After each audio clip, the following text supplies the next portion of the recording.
following show contains adult content. It's not our intent to offend anyone, but we want to inform you that if you are a child under the age of 18 or get offended easily, this next show may not be for you. The content, opinions, and subject matter of these shows are solely the choice of your show hosts and their guests, and not those of the Entertainment Network or any affiliated stations. Any comments or inquiries should be directed to those show hosts. Thank you for listening.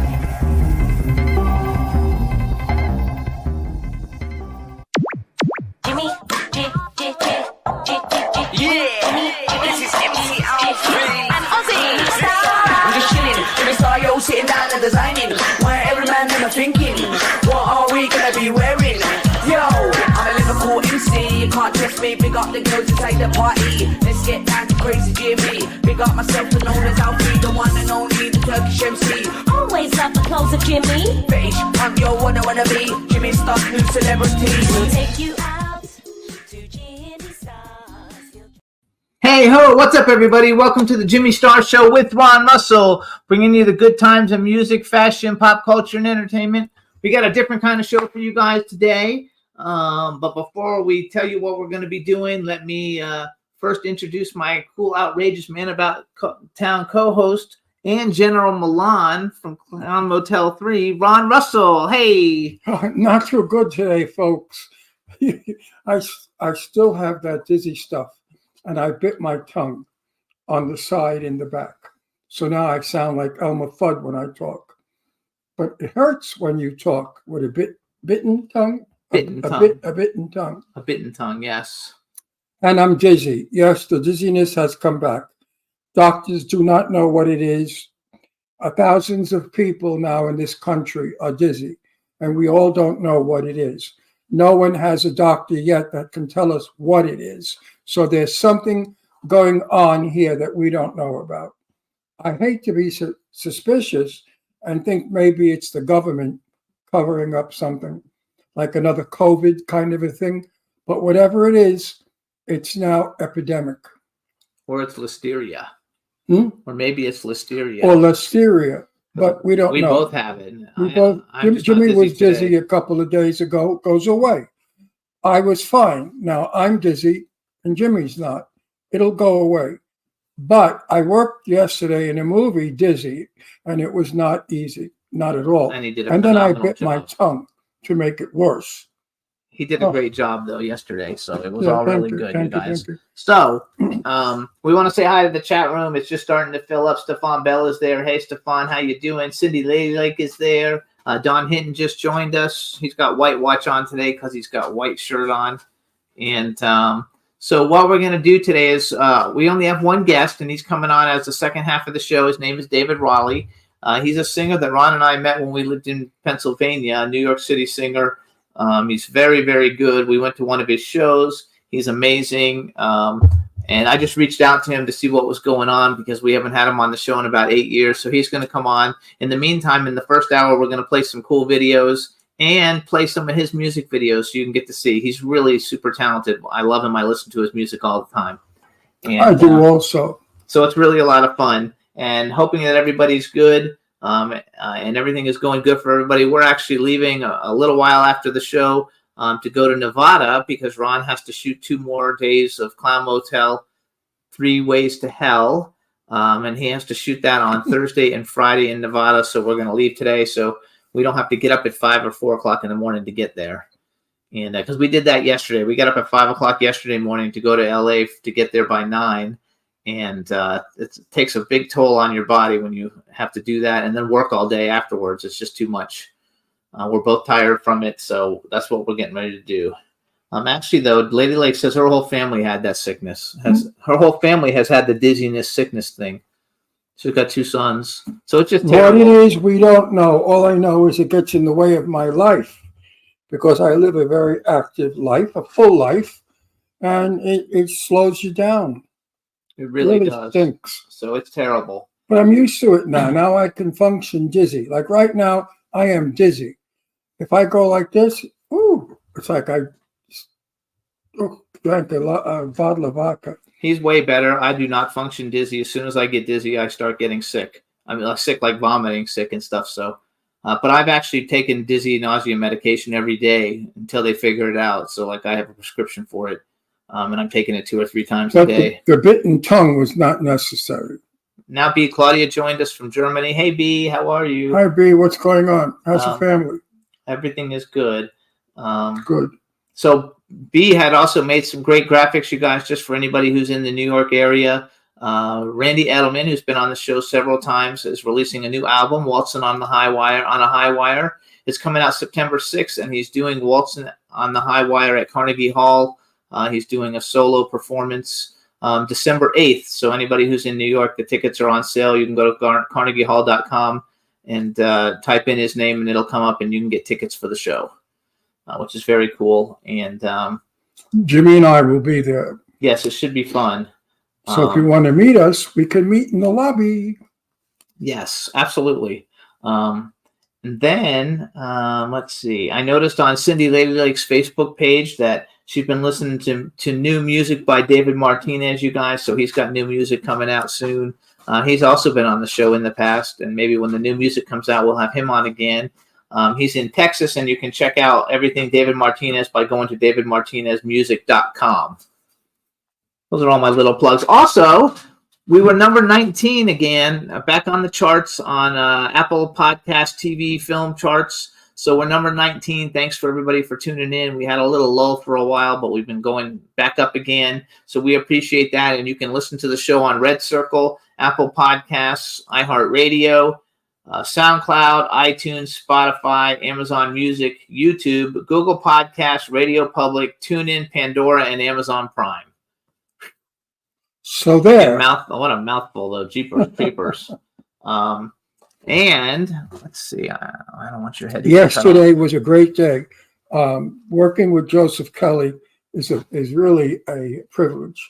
Joe let us rehearse, which is something they don't do today.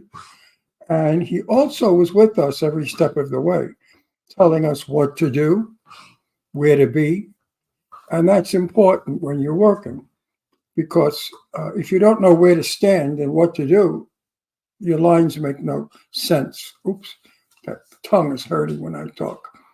Anyway, it was a good shoot. I didn't screw up on any of my lines. I knew all my lines, so that everybody was happy with that. We got all of the takes in a couple of takes, so that was good for the film also. So hopefully tomorrow will be just the same. But we're in the hot desert. We're shooting out in the desert, in a cave, in the desert, in the sand. And it'll be about 110, 115. And I'm wearing a very heavy jacket, which is the general's jacket. And I believe it's wool and heavy. So it's very warm. Yeah, it's going to be hot, but it's fun. And we're going to the Clown Motel, which Ron is not excited about, but I am very excited about going to the Clown Hotel. It's supposed to be the #1 haunted attraction, in the United States. And so I need haunted in my life. Right? Should be a lot of fun. And one of the rooms is called the Golden Ager Room. And Golden Ager is the character that Dave Bailey plays in all the Clown Motel movies. And he's got his own room, and it's got pictures of him and a big painting of him and everything. So I'm looking forward just to seeing like all the cool stuff. And a lot of the dolls that are at the Clown Motel, the clown dolls, were made by a friend of ours who also made one for me when Clown Motel 2 came out, which I have it packed right now. But I like that doll action figure thing. So I'm just looking very much forward to it, and I think it's going to be a lot of fun. And there's a lot of cool people that are in this movie this time. Like all of Hollywood. So we have lots of Jimmy Star Show guests, and I don't remember all of them. But wait, I'll look it up. Say something for a second, and I'll look it up. Say something for a second while I look it up. Did I do that right? Yeah. Did I say it right? Okay, I hope so.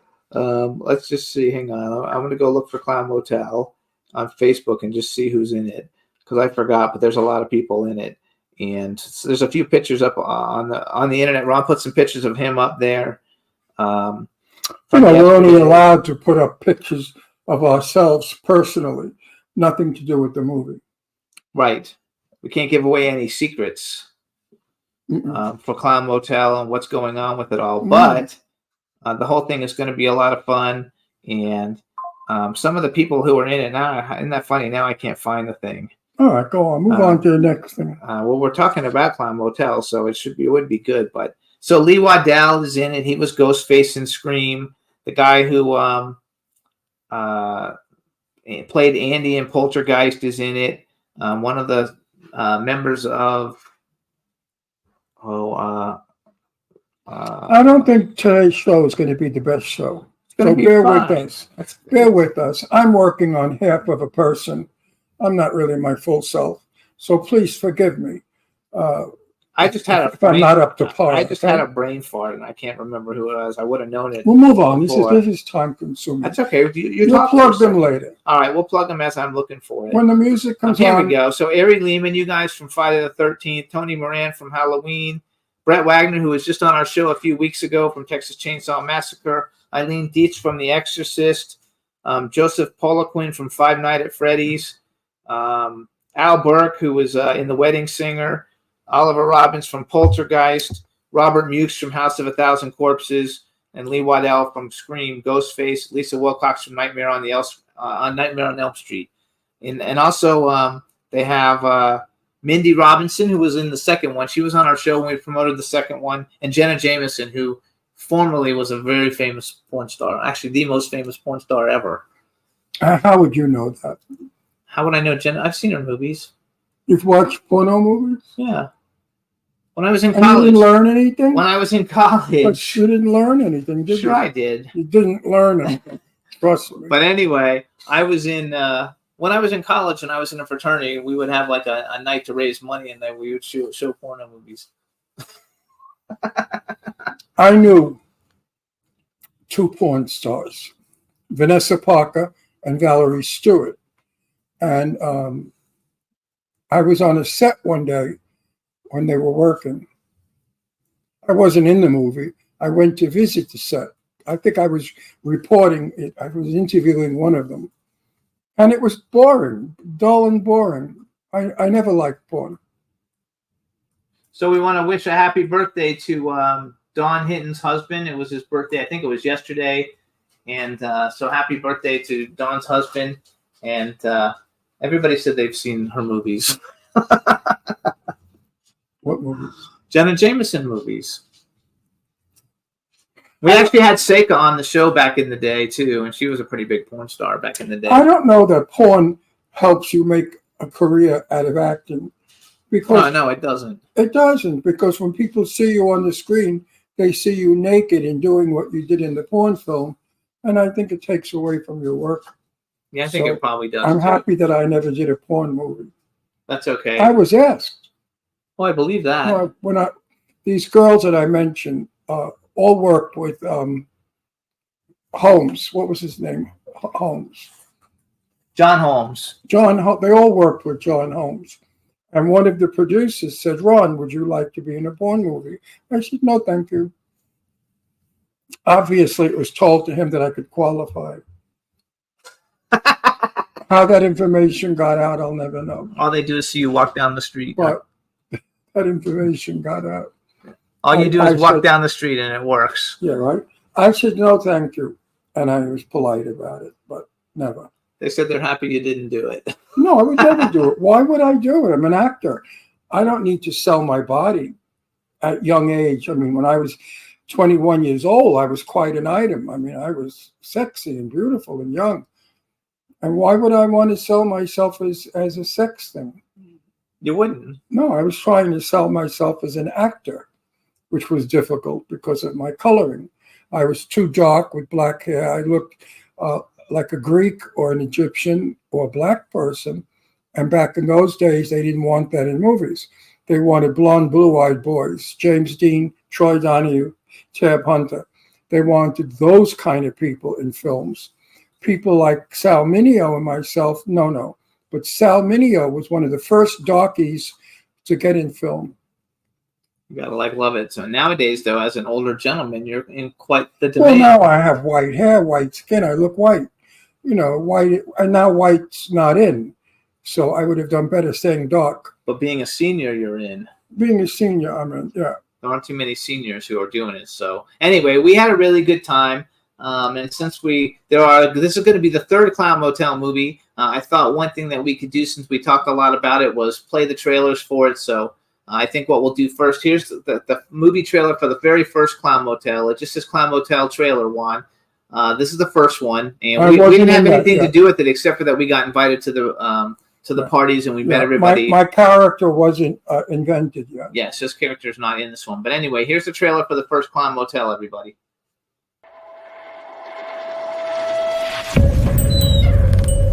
Hello? Anybody home? What the hell is a cemetery doing out here all the way in the middle of nowhere?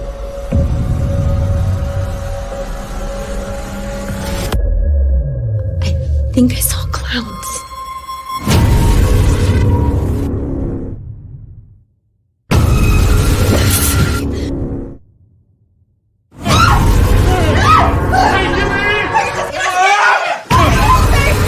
I've come to collect my soul.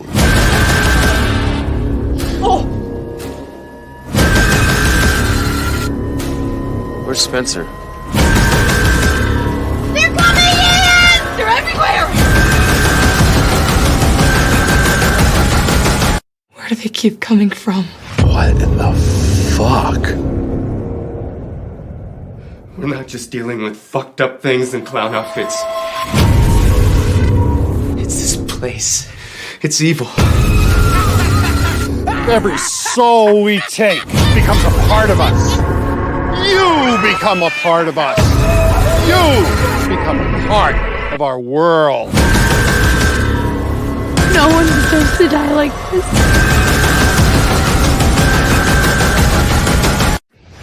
What the hell did we get ourselves into?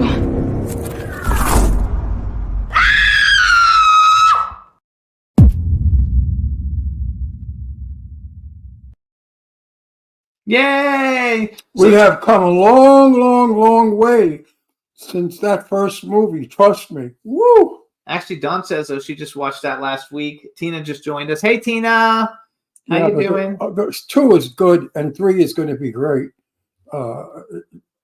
Definitely, 3 is going to be the best of all of them. Not because I'm in it, but because it's a good script. I know. I think so too. I think it's a lot of fun. Yeah, Everybody it's a says very they good look scary script. though. Huh? Everybody says it looks scary. Our script is more.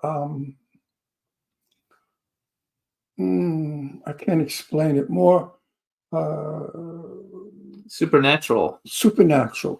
Yeah. That's a good word. Wow, that was pretty good. Very good, John. I had a hard time thinking of that one too.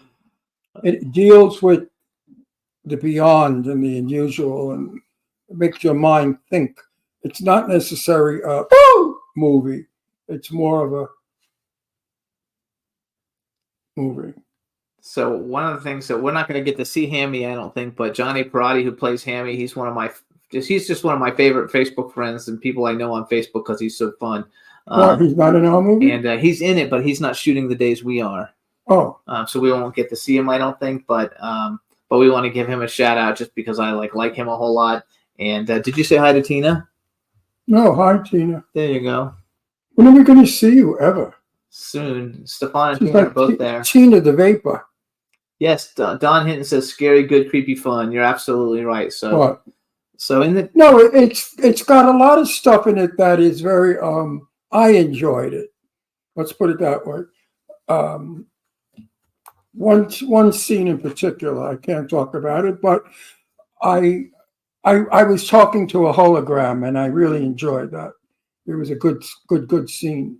Absolutely. So in the chat room, you guys, what's your favorite horror movie? Let us know. And in the meantime, we'll play a music video to break it up. So you guys, we're gonna play a David Riley music video since he's gonna be our guest. You know what my favorite song of his was? Roses are blue, violets are red. Yes. That song, which is in reverse of the original. It's called Technicolor. No, I think it's called It used Technicolor to be Dream. roses are red, violets are blue. But his lyric is the other way around. Roses are blue, violets are red. He doesn't have a music video for it, so we're not playing it. But we're going to talk about it when he comes on But the it's show. a good song. It really is. So here's "Do It For Me," you guys, by David Raleigh. Enjoy it. We'll be right back. What are you waiting for, my baby? My heart's an open door. The fire is set, the champagne's chilled and ready to be poured. What are you waiting for, my baby? Your favorite record's on. The blinds are down, the lights are dim. So baby, do it to me. Do it to me. I like what you do when you do when you're doing it. Like what you do when you do when you do it to me. Do it to me. You see, I like what you do when you do when you're doing it. Like what you do when you do when you do it to me.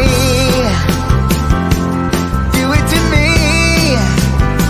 Do it to me. Come on and do it to me. Yes, I've been waiting for you, baby. It seems it's been too long. The day is done, the weekend's here, and still the night is young. Yes, I've been waiting for you, baby. And just to pass the time, I've dreamed of you the whole week through. So baby, do it to me. Do it to me. I like what you do when you do when you're doing it. Like what you do when you do when you do it to me. Do it to me. You see, I like what you do when you do when you're doing it. Like what you do when you do when you do it. So do it like you've never done before. Hold me tighter, make me beg for more. You're the only one I waited for. You see, I like what you do when you do when you're doing it. I like what you do when you do when you're doing it. See, I like what you do when you do when you're doing it. I like when you're doing it. Oh, do it to me. Do it to me. Yeah. I like what you do when you do when you're doing it. Like what you do when you do when you do it to me.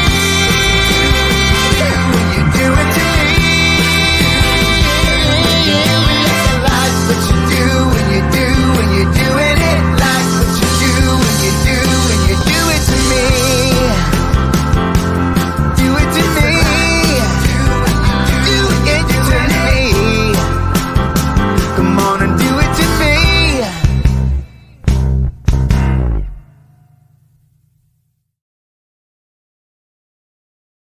Hey everybody, so that's David Raleigh. The name of the song He is "Do It is to so Me." good.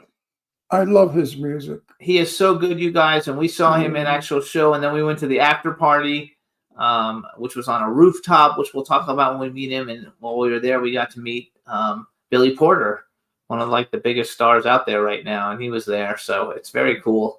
And it's a lot of fun. And everybody in the chat room liked it. So in the chat room, they mentioned some movies that they like. I haven't seen any of them. So actually, B. Claudia said The Shining. Okay, I've seen that one, and I saw the remakes and all the different things. But Lady Lake wrote The Reincarnation of Peter Proud. Have you ever seen that? I've never seen that one, Cindy, so I don't know what it is. But I'd like to see it just because I like all What's these his movies. name was in it? The one that star of that one. He's dead now. What the hell was his name? Big time, skinny young fella. What was his name? Oh, anyway. I can look it up, and then what's her face? Dawn actually wrote Hush Hush Sweet Charlotte. Do you know what that one is? Betty Davis and Olivia de Havilland and Joseph Cotton and Agnes Moorehead. They were in that film. How could it go wrong with a cast like that?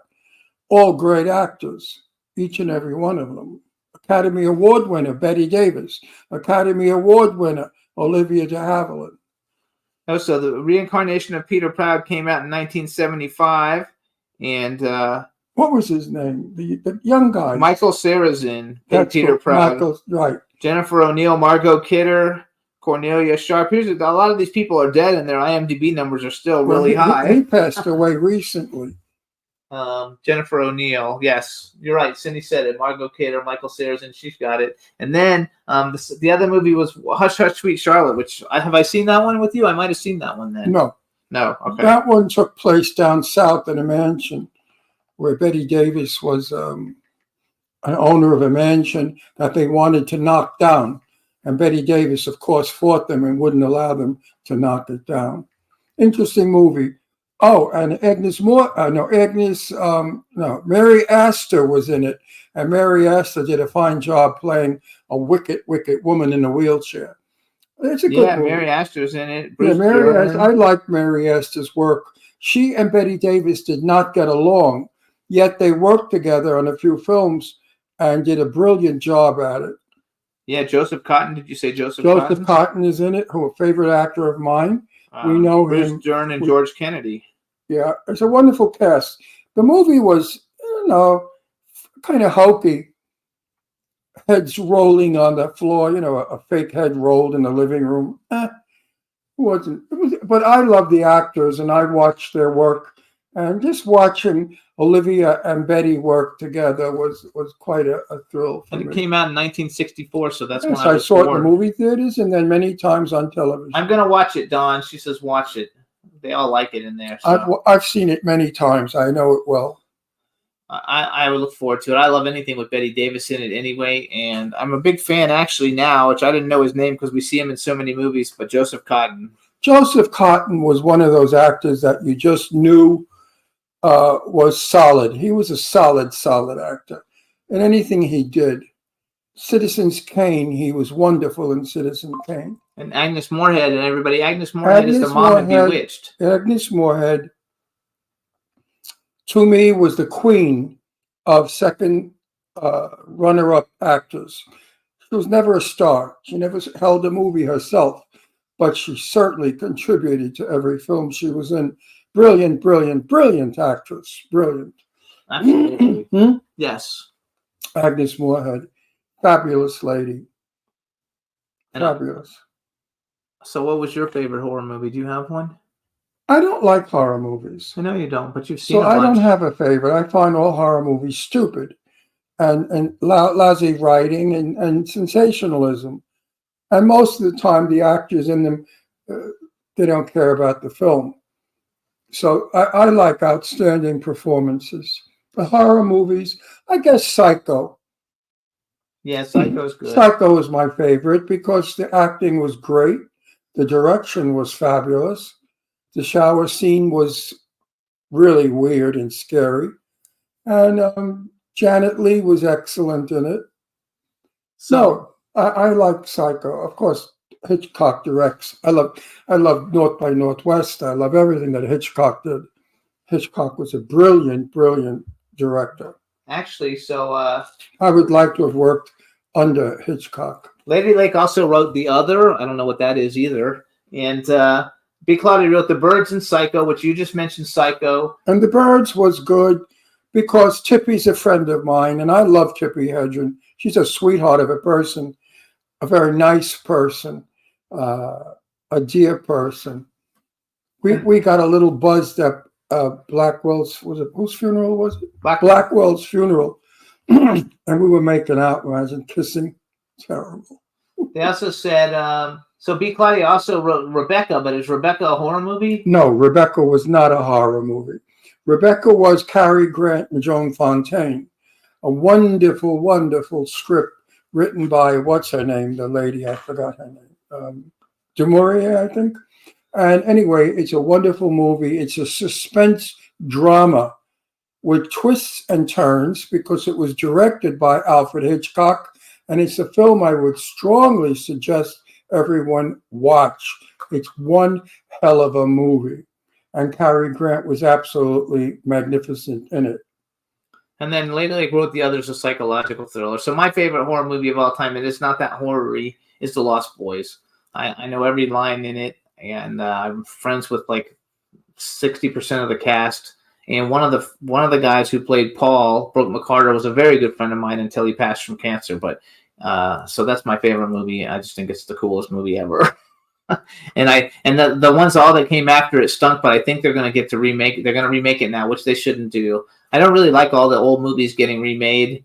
Right, because they're not you good. know, because there's plenty of writers in Hollywood. There's plenty of original scripts in Hollywood, and there's no reason why they have to keep remaking, you know, things over and over and over again. Where some certain movies, you know, I've seen 5 remakes of them, and I don't really like that at all. When I was having lunch with Betty Davis one day, I was bringing up some movies and stuff, which she really did not like discussing her career. It was something I think that she was worried that you may not have a good opinion of her. But of course, I did have a good opinion of her. And when I brought up Hush, Hush, Sweet Charlotte and Baby Jane, she said, Ron, please, I'm eating. So I don't know what that meant. Ron, please, I'm eating. I don't think Betty was in favor of her last movies.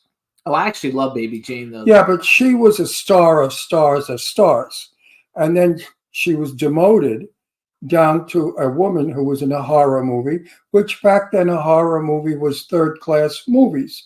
Don't forget, she was a 2-time Academy Award winner. Yes. And for her, it was a come down, but she rarely spoke about it.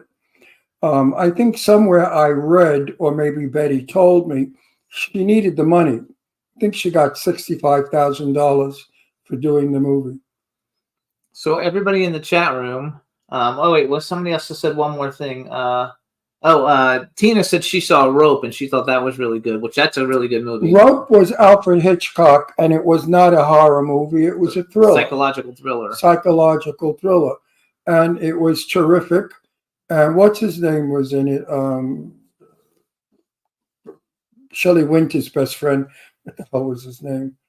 Handsome guy. Anyway, it's a good movie, Rope. One of Hitchcock's, maybe not great, but good. Good movie, Rope. So in the chat room, they want me to ask you the question that I ask everybody always on the show. So bucket list, male and female performer that you would like to perform with, living or dead. And then if you could have ever been in any movie that's ever been made, what movie would you like to have been in? The actress that I was in a movie with, but I did not act with, was Sophia Loren. I would love to work opposite Sophia Loren. Brilliant is not the word for her acting. I love her. And the movie that I would most like to have been in would have been so many. Give us a few. We'll let you have a. I'm trying give us to a few. You know, it would have been. I would like to have played what Cary Grant played. I used to, as a young man, think of myself as Cary Grant. So I North by Northwest wanted is to just be good. like Cary. I would like to have been in Affair to Remember. It's a beautiful love story. It's a beautiful movie. And I would have liked to have been in An Affair to Remember. Is that the one with the lady can't walk and she's supposed to meet him at the She on top of the Empire State Building, Yeah, that's a good and movie. the taxi cab runs her over, and she's unable to meet Cary Grant when they made a date. And they both thought that they didn't like each other and that neither one showed up.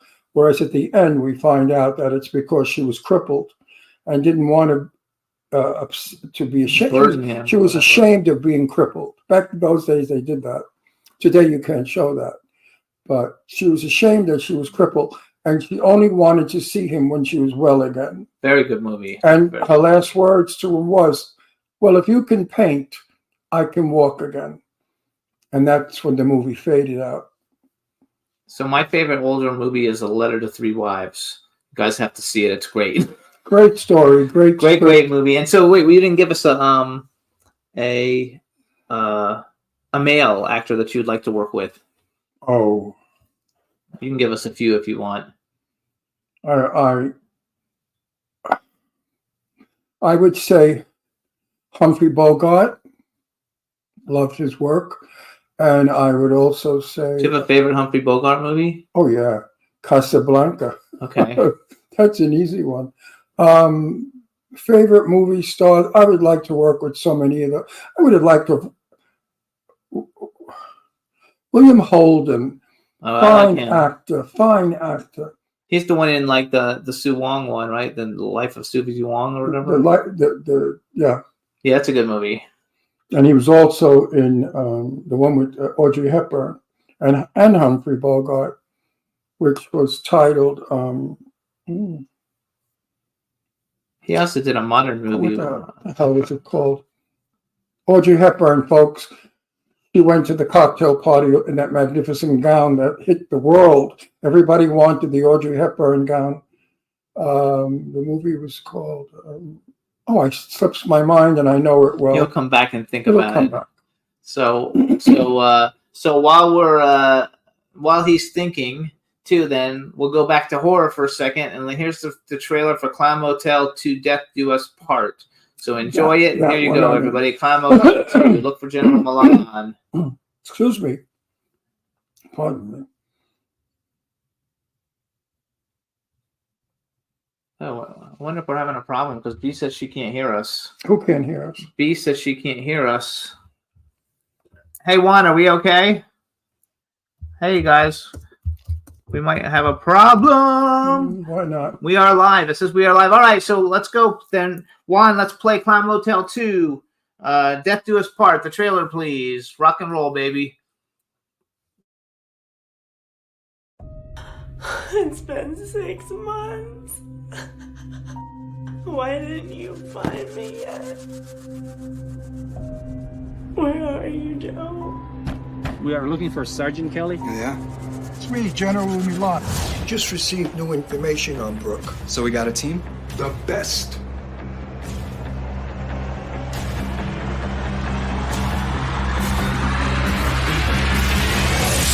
I feel an entity has entered. Okay, squad, the outside perimeter is clear.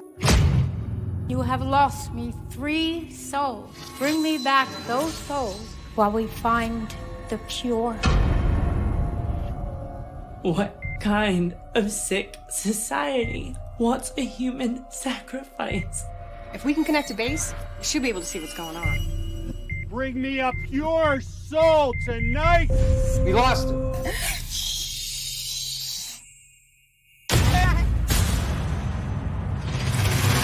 It's time to kill! Kill! Kill! Kill! Kill! Kill! Kill! Kill! Kill! All hail, Angel of Darkness! Let the transformation begin. You said the rebirth of their world is every 50 years. And it's 50. You humans, you don't understand our world. Bye-bye! The clowns will rise in blood tonight!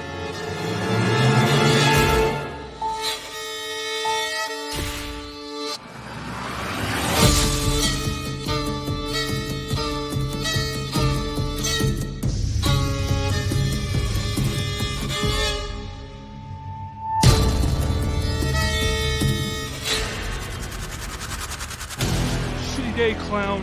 Fucking got stranded on the side of the road, got waterboarded. Sergeant Slaughter shows up and he's like, hey, did you bang my wife? Well, you fucking right, I banged your wife.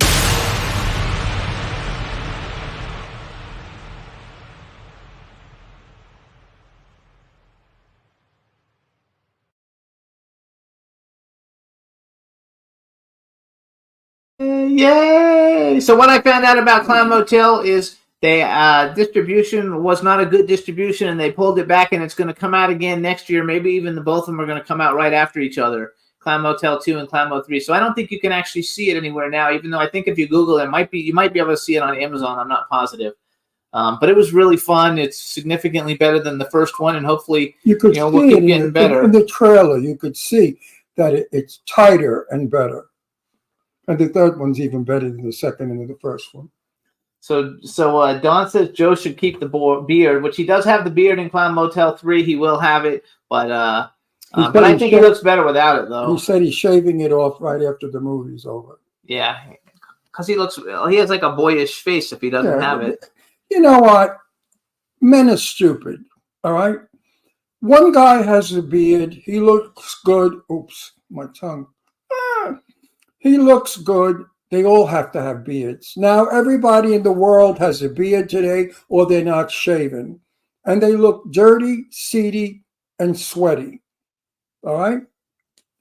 Shave your beards, men. show your face. Don't hide behind a beard. It doesn't make you look sexy or better. In some cases, it makes you look skeevy, very skeevy. I will never have a beard, ever, or mustache. Never. I have never had one, and I never will. I love beards, and I love my beard. No, I keep it very short, but I love it. Because you're afraid to see what you look like without it. Well, I was 50 years without it. 50. So 52 shave and years take a without look it. at what you look like. Nah, You may want to kill yourself. I like it better with it on. That's not a nice thing to say. Oh, I don't know. I'm just thinking. Maybe I'm I didn't speculating. have it when I met you. I'm speculating. Yeah, right. That's nice. Thanks for speculating. So we'll speculate with you with one. Dawn's husband has a beard. She says you don't want to see him without it. But he looks cool in people his. say to me, "Why don't you have a beard?" I said, "Why?" You shouldn't have a beard. And though. hide my face? Look at this face for 84 years old. Who the fuck is going to hide it? You got to be nuts. No facelift, no shots, nothing. This is not nature. My mother was 80 years old when she passed away, and my mother looked 50. So it's inherited genes. And I don't intend to cover up inherited genes. No way. I think that's funny. In the chat room, they say some people look good in them and some people don't. So I find a lot of men look good in them if they're not attractive. The beard kind of gives them character.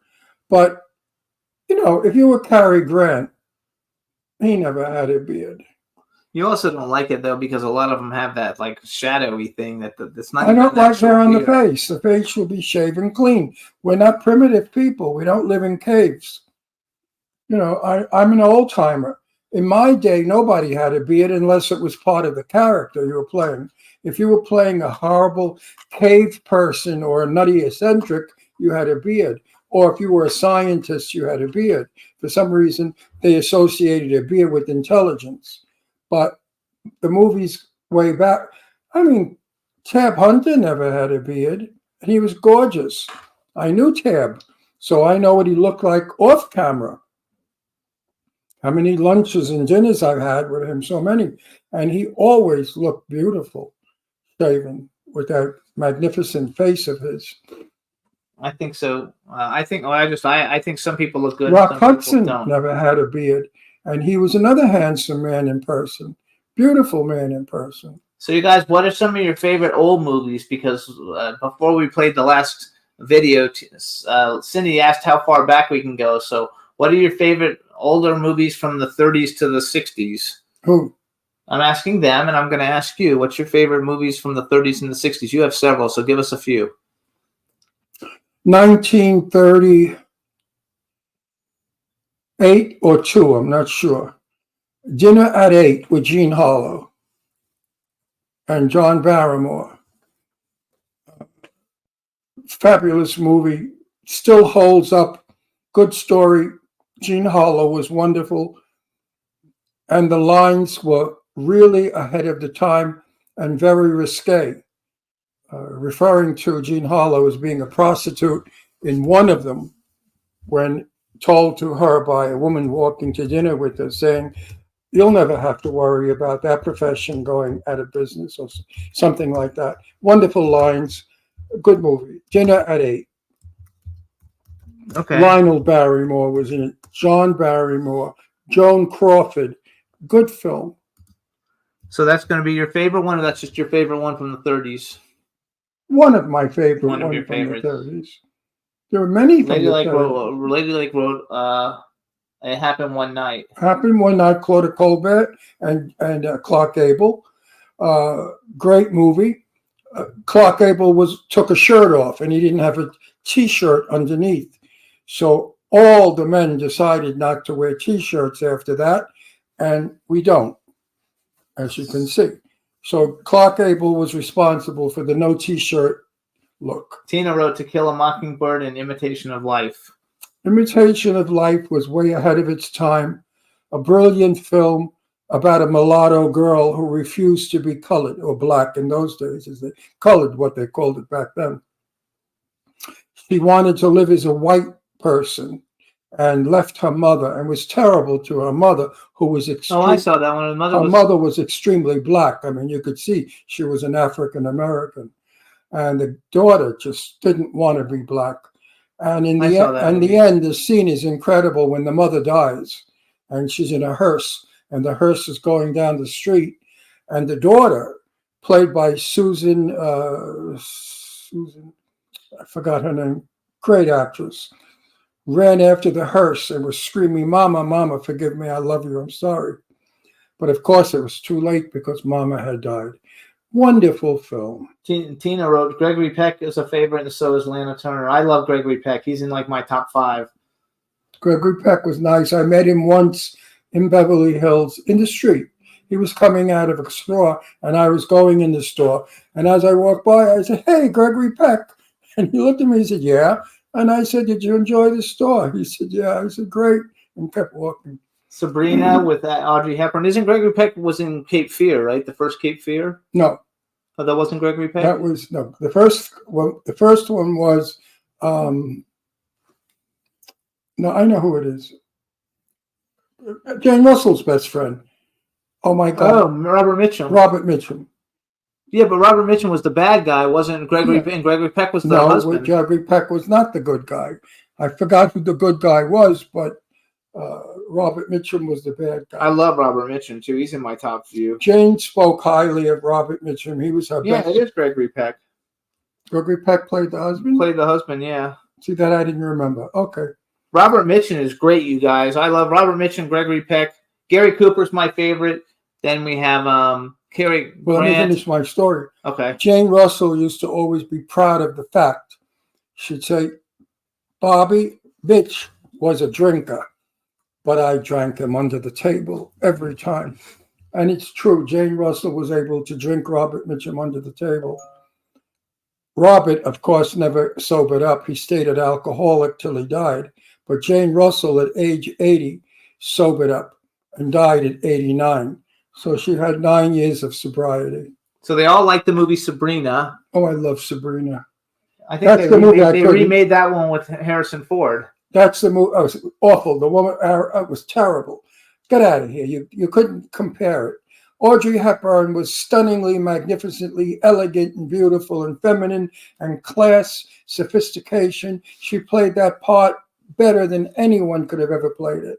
And the evening gown I'm talking about is when she went to the ball, the dance, and wound up in the garage dancing with William Holden and Humphrey Bogart. That gown became a classic. It went all over the world, and every woman wanted a gown similar to it.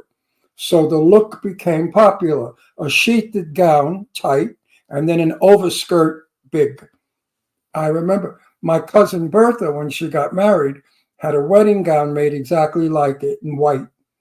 Skin tight sheath with a big, big overskirt that was open in the front. So B. Claudia says she likes Anna Magnani. No, don't you? Magnani. Anna Magnani. There's no Magnani in that name. I hate when people do that. Well, I don't know how to pronounce it. Anna Magnani. Anna Magnani was the first actor ever to be real. She never acted. She was brilliant. She was unbelievable. Rose Tattoo with Burt Lancaster is a movie you've got to see. Her performance. Gone with the Wind with Anna Magnani. The scene where her husband, who is, what's his name?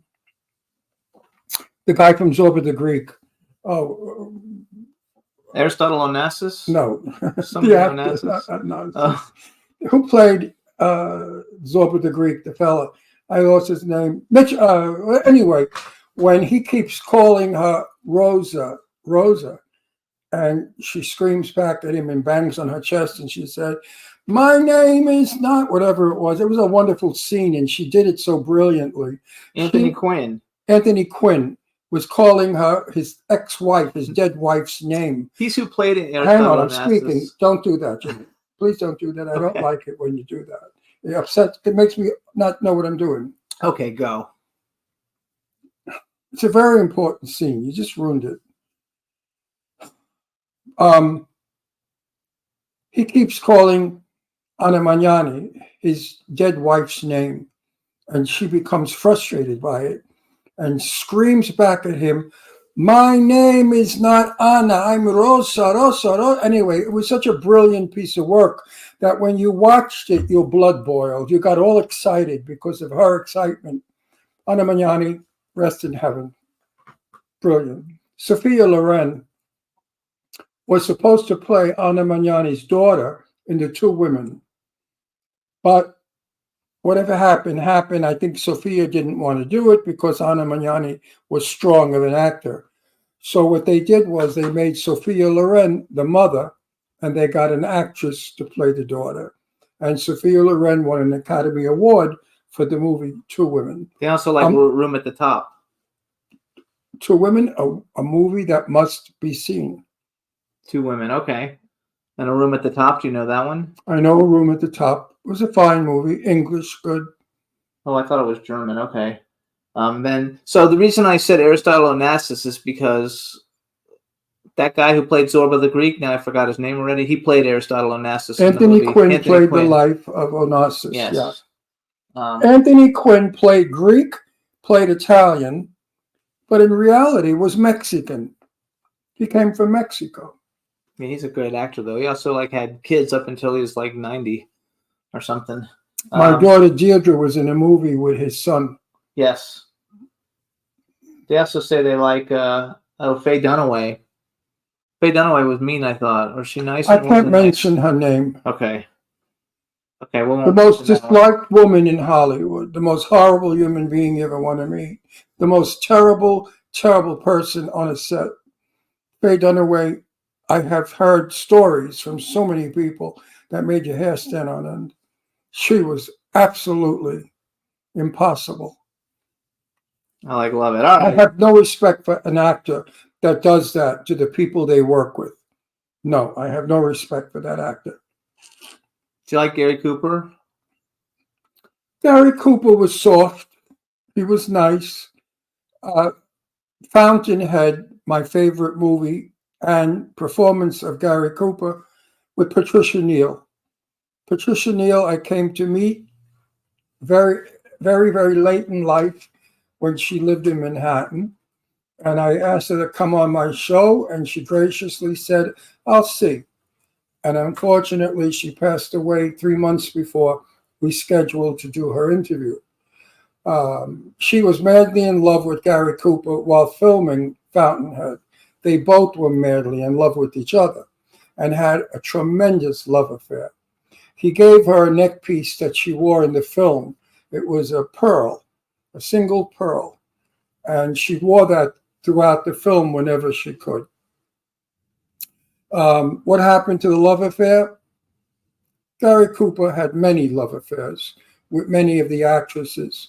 And I think Patricia Neal was just one of them. When I spoke with Patricia Neal, I was in her apartment in Manhattan. I saw a picture of Gary Cooper on a table. And I said, so was he he was your greatest love of, no, he was the greatest love of your life. And she said, "What do you mean was?" So I said, "Oh, okay." So she might have carried a torch for Gary Cooper until her very end. Although she married and had 5 children with her husband of the time, who was Raoul Dahl. And he was Arlene Dahl, the movie star's cousin. My favorite Gary Cooper movie is 10 North Frederick. A great movie. And everybody should see it. If you like these kinds of all the older movies, old classic movies, you should definitely see it. It's not actually old. If you haven't seen it, like Ron always says, then it's like a brand new movie. No, Lauren Bacall said that to me. I was with Lauren Bacall, and I said something about, I said, "You know what?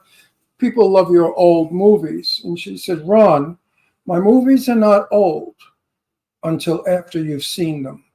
And I agreed with her. I said, "You know, Lauren, you're right." And I never did that again. And now I always say, a film is only old after you've seen it. So Ladylike wrote, she loved The Sandpiper with Elizabeth Taylor. And then B wrote, can we please mention Barbara Stanwyck because she's great in every film. You can't talk to me about Barbara Stanwyck. I mean, Barbara Stanwyck to me was the ultimate actress. Fabulous in everything she did. I loved and adored Barbara Stanwyck, and I never met her. And I wanted to meet her so badly, but it never happened where we could. But meeting Barbara would have been a thrill in my life. Yes, I agree with you. She was a brilliant, brilliant actress in everything she did. And we all waited for Barbara Stanwyck to do her attack. She was famous for, she would do a scene like this. Well, I'll tell you something, my friend.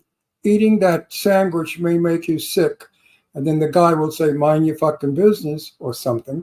And she would say, don't tell me to do that. And then she would suddenly attack the camera. And how we all got so excited when Barbara Stanwyck got Barbara Stanwyck crazy.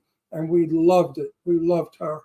So what's the Barbara Stanwyck movie with My Three Sons guy, where the father on My Three Sons, and they plot to... No, my favorite Barbara Stanwyck movie is Martha Ivers. Martha, the story of what was it? The Affairs of Martha Ivers, something to do with Martha Ivers, and she was wonderful in that film, as was Kirk Douglas and Lisbeth Scott, who I knew, who was a lovely, lovely lady, Lisbeth Scott, and the lead guy was what's his name? Fine actor. His name will come to me. It's a movie you have to see. Watch it. But what's the one that we've seen a bunch of times with Fred McMurray? It's very popular, and they fake his death. Oh, what? They fake his death in it to collect the insurance. Oh, Barbara Stanwyck. Yeah. Oh, with what's his name? Oh, Jesus. I'm losing my mind when I can't remember the names. I know half of these people. Yes, I know. I forgot, but that's a good one. You guys should see it. Double Indemnity. There we go. Frederick Murray. Frederick Murray played the lead with Barbara Stanwyck. That's one of Barbara's most famous movies. They also say Ingrid Bergman was great. Oh, Ingrid Bergman. You guys are speaking his language. Now you're talking Rolls Royce. And from Ingrid Bergman came Isabella Rossellini, another brilliant, brilliant, brilliant actress. She was Ingrid Bergman's daughter. And I love Isabella Rossellini, and we're hoping to have her on our show. Ingrid Bergman, so many movies. Oh my God. So many great performances. What a great beauty. A lady with such class, elegance, sophistication. Notorious comes to mind with Cary Grant. A wonderful movie, has to be seen. There are so many great films out on classic movies, Turner Classic Movies. Please don't think because you haven't seen them that they're old. They're wonderful films. They still hold up. Watch these movies. You will learn from them, and you'll get to understand what life was like back in the 1930s and 40s. You're going to see history in the making. It's like how I wish we could see 300 years ago. Wouldn't it be nice if we could see the real Christopher Columbus sailing to America? So here you are. You get to see the real actors performing as they did 100 years ago. It's quite a thrill to do that. So what are the two, going back to, I guess this isn't really horror though, but there's two movies that Alfred Hitchcock did I like a lot. One is the Vertigo, right? That's him? Love Vertigo. Kim Novak and James Stewart. Psychedelic movie, trippy, changey, strange. Kim Novak, breathtakingly beautiful, unbelievably beautiful. Oh, those close-ups of Kim Novak, you want to just tell her you'll love her to death. The one that I like the best, though, besides, I didn't know North by Northwest was Hitchcock. I like North by Northwest, but I like the one about when James Stewart has a broken leg and he's looking across the rear window. Rear Window, with the love of my life. Excuse me, folks. I grew up with such a crush on Grace Kelly. Any girl that I went out with as a teenager had to look like Grace Kelly, or I would not go out with her. And I married a woman, a model, who looked like Grace Kelly. So Grace Kelly played an important part in my life. Breathtakingly beautiful, beyond beautiful, the most beautiful woman in the world, and a fine actress. She went off to marry Prince Rainier in Monaco and died tragically in an automobile accident at a very young age. I was devastated when Grace Kelly passed away. So actually, Tina. Anyway, she made a few good films and then stopped her career to marry the prince, which was sad because there were a couple of movies she was cited for but didn't make that another star made, and they weren't as good as they would have been had Grace Kelly made them. And that would have left us a little bit more of Grace Kelly before she quit. So Tina says on HBO, which is Max, there's a great documentary called The Lost Tapes documentary about Elizabeth Taylor. She said it's really good. You're talking over that, can you? She said it's really good. I'm reading What? The Lost Tapes. It's a documentary on Elizabeth Taylor. It's on HBO. She said it's something good to watch. Elizabeth Taylor. Oh, what can I say about Elizabeth Taylor? The little I knew of her when I would meet her briefly because I was involved with AMFAR and Elizabeth Taylor Foundation for AIDS Research. So it was basically business that I met Elizabeth Taylor. The most beautiful woman in the world? No. A beautiful woman, yes. On screen, more so than in person. In person, she was short, chubby, and those eyes were not orchid or violet, whatever they said they were. They were kind of a blue-purple. What was she like as a person? I found her to be childish, giggly, silly, sweet, complimentary, nice to be with. All the things they said about her being wicked, evil, and mean and horrible could have been in private, but in public, she was all the things I just said. But if you want to compare the beauty of Sophia Loren to Elizabeth Taylor came nowhere near Sophia Loren. I knew the both of them in person, so I could tell you what they looked like off camera. And Sophia was far more beautiful than Elizabeth Taylor. But Elizabeth wasn't ugly, believe me. She was a beautiful woman. They wrote 2 times Richard Burton. She married Richard Burton twice. Okay. Which was a mistake twice, because the both of them got high and killed each other. So what was the point? Yeah, that's no good. I mean, I never knew that. I was told that by people that knew the both of them. You know, Hollywood's a very small town. It's very easy to find out stuff about each actor. Very easy. Yay. So, all right, we're going to take a music break because I think our next guest is going to come on in a second. I think he's going to be coming on shortly. So, you guys, here's another David Riley song. The name of the song is One Together, and it's by David Riley, and I think he's going to be here hopefully in about 3 or 4 or 5 minutes. So enjoy, everybody. David Riley, One Together.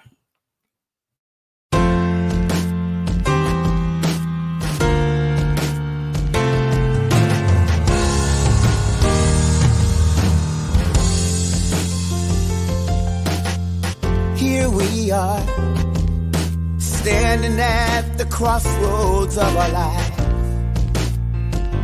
You and I, we both have dreams of what it really means for us to be a family. We sacrificed, gave in, we paid the price for what was right, and we are one together, standing all alone. We are one together, facing the unknown, but we're strong together. The future's all our own. We are one.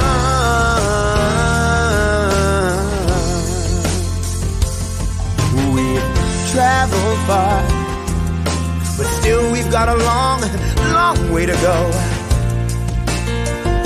And this I know,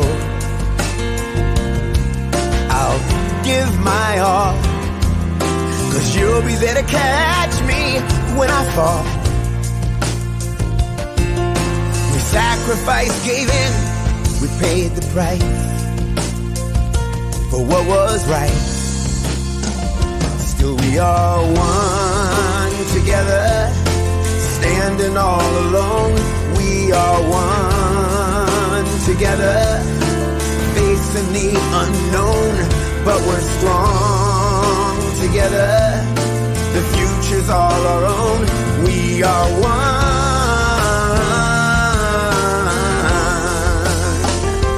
So many different roads to choose, together on any we can lose. Fighting our way, sharing the light, even the wrong road becomes right. Although we don't know the way, our love is there to save the day.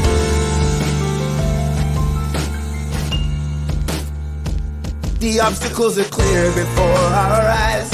Hand in hand together we'll survive. We are one together, standing all alone. We are one together, facing the unknown, but we're strong together. The future's all our own. We are one.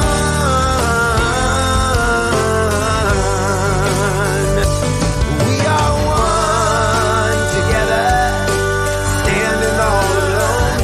We are one together, facing the unknown, but we're strong together. The future's all our own. We are one. We are one.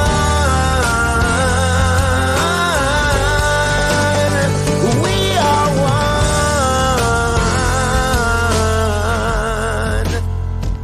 together.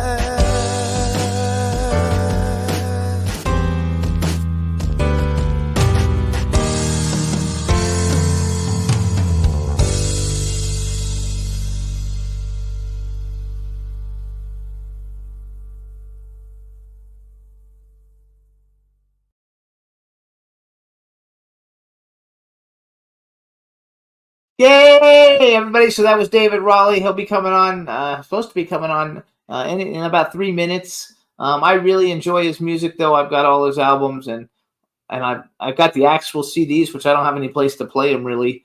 I guess I could play them in Ron's car, and then I also, but I just downloaded a bunch of them like in the last 6 months or so, just because I enjoy it so much. So you guys definitely want to check out his music, watch his music videos, and check out his website, which is davidraleigh.com.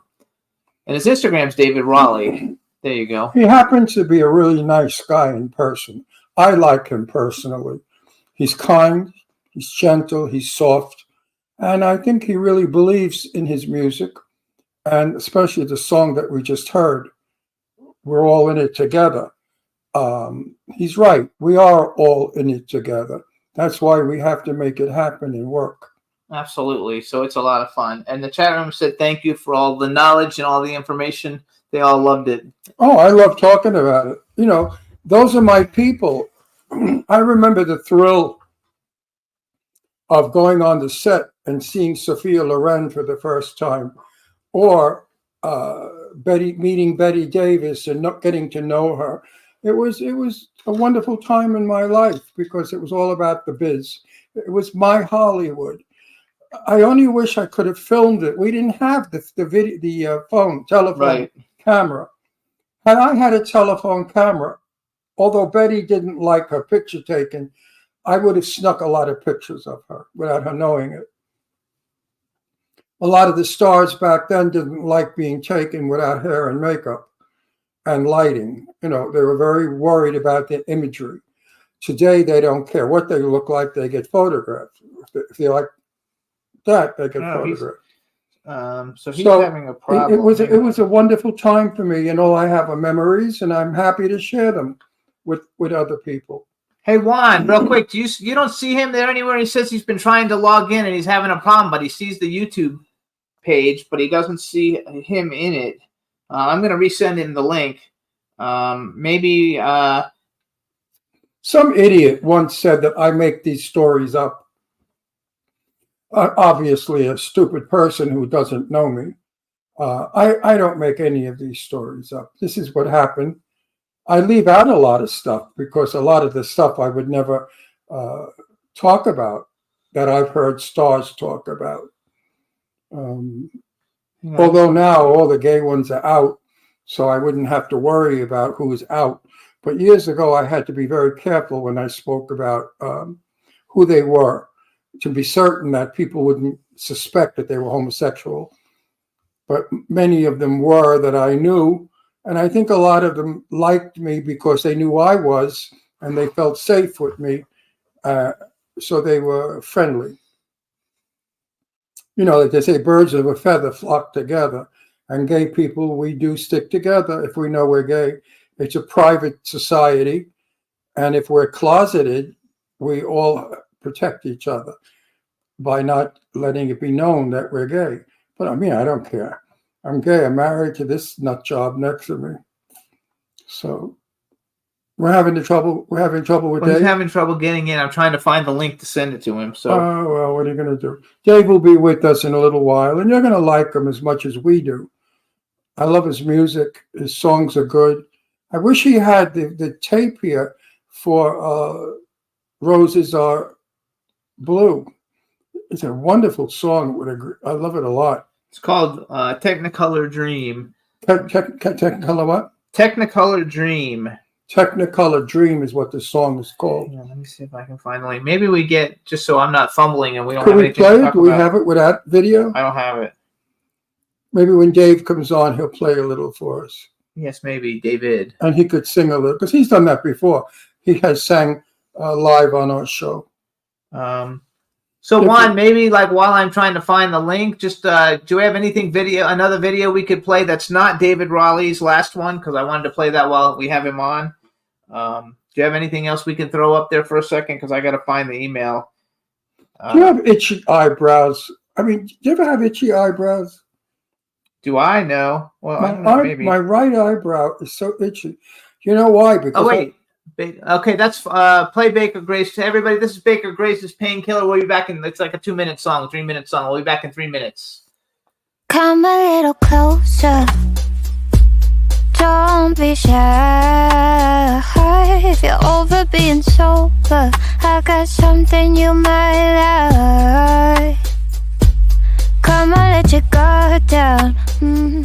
Every step you didn't take, 'cause that's where you are now. Let me make it worth the wait. The promise of more is a powerful force that's consuming the peace in your mind. It's not a secret, you don't have to keep it inside. Kiss me, I'm a painkiller with no catch. You light it up, I'll be the match. Kiss me, I'm a painkiller, free your mind. Kiss me, I'm a painkiller, and send me like fine red wine.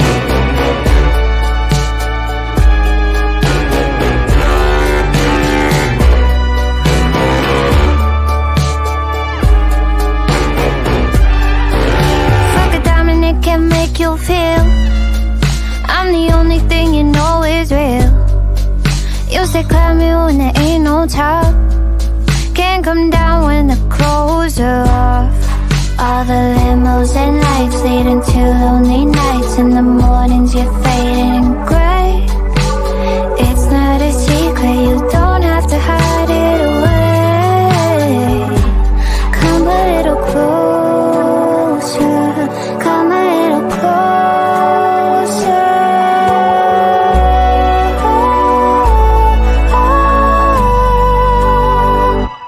Kiss me, I'm a painkiller with no catch. You light it up, I'll be the match. Kiss me, I'm a painkiller, free your mind. Kiss me, I'm a painkiller, and send me like fine red wine.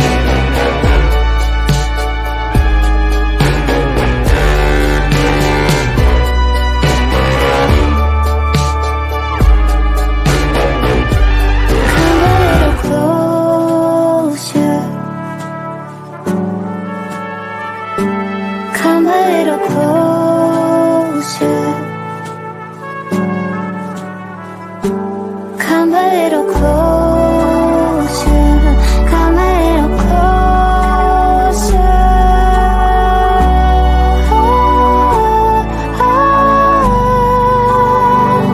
And kiss me, I'm a painkiller with no catch. You light it up, I'll be the match. Kiss me, I'm a painkiller, free your mind. Kiss me, I'm a painkiller, and send me that fine red wine.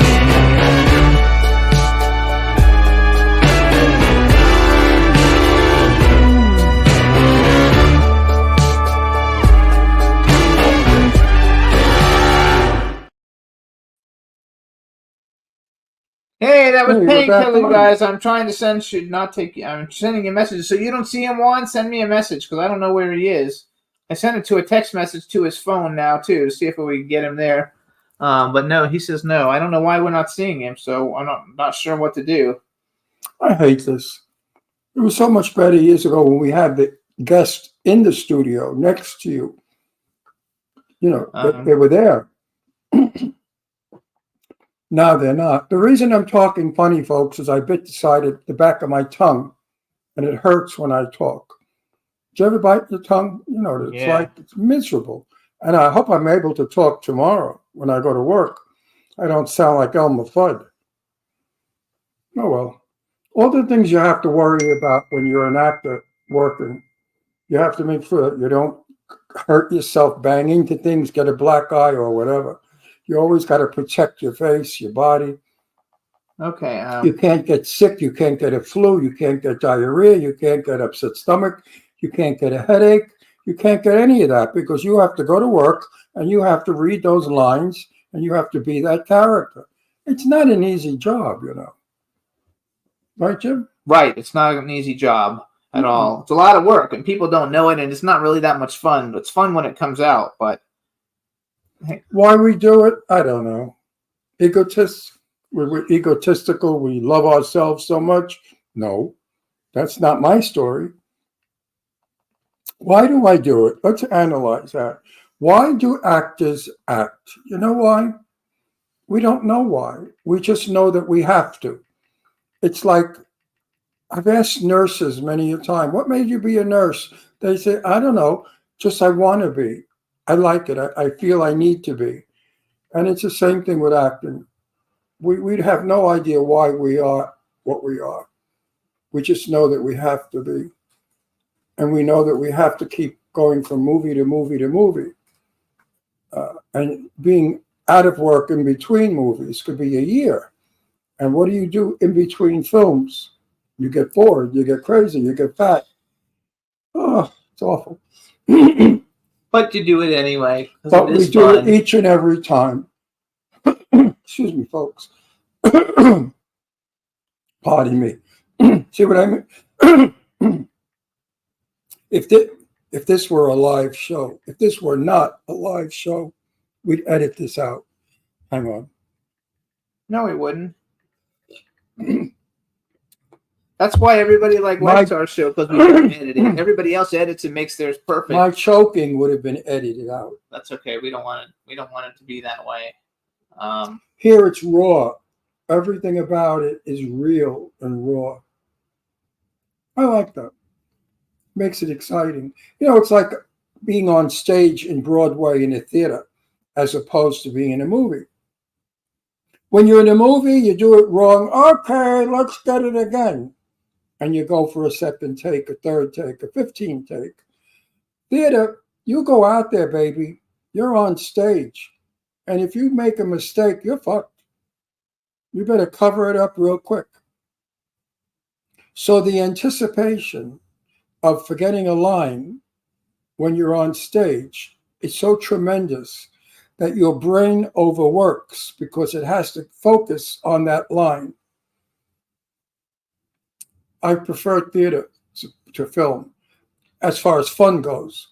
Theater is far more fun. But there's a but with theater. Oh, wait, David's there. Good. The fear of theater is it's a sicko feeling. It's like the agony in the ecstasy. All right, bring him on. Let's get him on. Come on, Dave. Get in here. Hey! Look at you with the mustache. I don't recognize you. Look at you, Clark Gable, the black version of Clark Gable. Hello. How are How you? are you, baby? I'm good. How are you guys? Good, are good, good. fantastic. Should I Listening put my to your earphones in, or music. can you hear me? We can hear you. You can put earphones in to hear us if you want. I but can we hear you. Okay. So, Good, yay! We're so happy to see you, and your Thank teeth you, are guys. still so white. Big smile, still such beautiful. We watched 2 of your videos on the nice. show, and when we were watching them, Ron commented both times, "Man, he has such beautiful teeth." Now listen to me. Oh wait, let's introduce him. Hey, everybody. Oh. Now we want to welcome to the Jimmy Star Show with Ron Russell, singer, songwriter, piano player, recording artist, David Raleigh. Hello and welcome. Hey, thank you. Okay, doing? David, answer me Yes. this question. Yes. My favorite song that you sing is "Roses Are Blue, Violets Are Red." Yeah, you're so sweet. Why do you not have a video that we I could know. enjoy it? What's wrong with you? That's one of your best songs. I actually love that song, and I've actually tried to make a video out of it 3 times, and every time it's been a failure. I don't know why. It's like I've set out to record a video like 3 different times, and it hasn't worked out. So you guys, the name of the You song know why it doesn't work It's out? called Because it's Technicolor good. Dream. Technicolor Dream is the name of it. Technicolor Dreams. It doesn't work out because it's good. Put a shitty one out there, it'll be a hit. You know that. Now, Dave, Yes. are you by a piano? I am kind of by a piano. It's not a great piano. All I'm right, at a friend. I'm actually in Provincetown, and I'm at a friend's house. Okay, could you and he- play a little bit of Technicolor Technicolor? Dream? Yeah, sure I can. Hang on, let me get to the keyboard here. Because everybody wants. We've been talking about it a lot. Yeah, and now all the chat room wants to know what's it sound like. So let's have a little bit of it. Can you hear that? Yes. Okay. I'll just sing the chorus. Okay. Roses are blue. Oh wait, hang on a minute. Hang on a minute. We put you on the spot. I know. Hang on. I just got to remember what key I'm in here. I'm gonna start from the top. I used to dream in black and white. Yes, that's it. I only saw shades of gray. But since you appeared into my life, I'm seeing the colors in such a strange way. 'Cause roses are blue, violets are red, and the grass is pink instead. You've made the sky a shade of green, and everything's wrong, but it's so right, 'cause you're with me every night, living in a Technicolor dream. Hey, it's the greatest song ever. And the lyrics are so important today. Yeah, that's great. They're important lyrics. I really wish that it would happen for you with that song. Yes, thank you. So you guys, I'll keep trying. I'm gonna brag about it. So first of all, you guys, I don't know how many albums you have. I have 3. I have Beginning Again, The Equation of Love, and Never Alone are the 3 I have. That's the ones. I have one other one that's a gospel album that I made when I was young, but those are the only 3 I have. Okay, so you guys, so Technicolor Dream is on The Equation of Love. Yes. That has Do It To Me and Maybe that we played Do It To Me, and I'm gonna play Maybe later probably. So you guys can get it. And then he has this other song, I Do, on Beginning Again, and Stand Up It's Time is one of my favorites. I like that one too.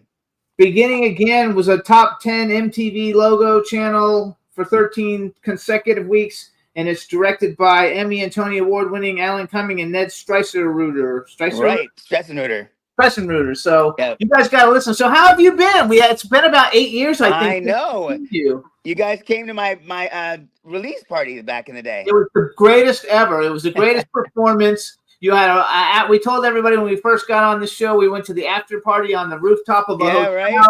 And that we got to meet Billy Porter. Oh yeah, my friend Billy.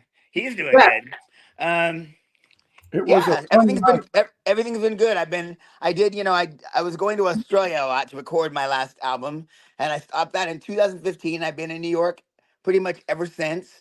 Dealt with COVID, the whole no work, no singing, no playing, and now I'm getting back in it. I'm right here now. I'm in Provincetown, and I'm getting ready to Where do are a you show. playing? Where are you playing in Provincetown? I'm doing a show at the Red Room. It's right next to Town Hall, and I'm there on Monday nights doing an 8:30 show. It's called Love Abounds in Provincetown, and it's kind of my story. I've been coming to Provincetown for a lot of years, and it's kind of a little tribute of my love of Provincetown and songs that I love related to this town. I played P-Town. I played in P-Town in 1962. Where did you play? It was a barn. We played in a barn. I don't know. I don't know if it's still there. Yeah, I don't know. It was an actual barn they converted to a little theater. Wow. And the whole drag group I was with went up there to play. It was so great. Back in 1962. And were you coming out of New York, or where were you coming out of then? New York. Oh yeah, okay. But I was living in New York at the time. Right, okay. And P-Town was notorious in 1962. We had a thing up there called Christmas in July that I used to go to, where I think everybody was naked on the beach. It was Sodom and Gomorrah. It was wonderful. So wait, we have a chat room full of people. So say hi to everybody in the chat room. Hi, everybody. How you doing? And then say hi to B. Claudia. Hi, B. Claudia. She loves it, and actually, Cindy is in there. She said she's followed. Everybody follows you already on it. Thank you guys so much. I really appreciate it. And so she told me I need to bring up that you did a movie called Little Shark. She lives in Germany, and she said it's a very famous, very popular movie in Germany. And she said in Germany, it's considered a classic. So tell her, what is Little Shark? Ich liebe Deutschland. It's actually called Kleine Haie. That's the name of the movie, Little Sharks. And I was playing in Munich, and I was singing at a bar, and this film crew came in. They were shooting a movie across the street, and they came in for dinner into the restaurant. And the director, his name is Zunke Wertmann, he came up to me at the restaurant and said, "What are you doing tomorrow?" And I said, "Nothing." He goes, "Do you want to be in my film?" And I was like, "Of course." so I was on all day long. I shot with a really wonderful German performer. Her name was Merit Becker.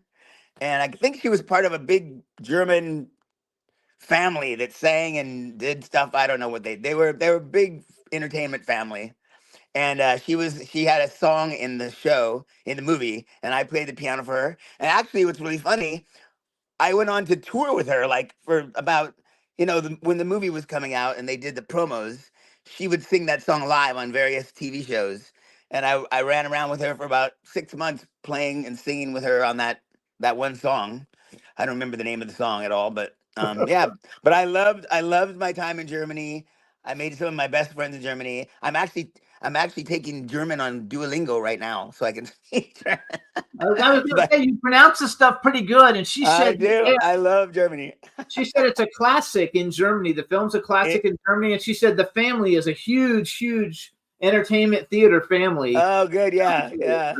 It's funny because people do come up to me, not come to me, but when they know me for a while, if they're German, and I tell them that I was in this movie, they're all like, "Wow, I can't believe," because it's kind of like I don't know if it's like a Rocky Horror, but it's a cult classic over there.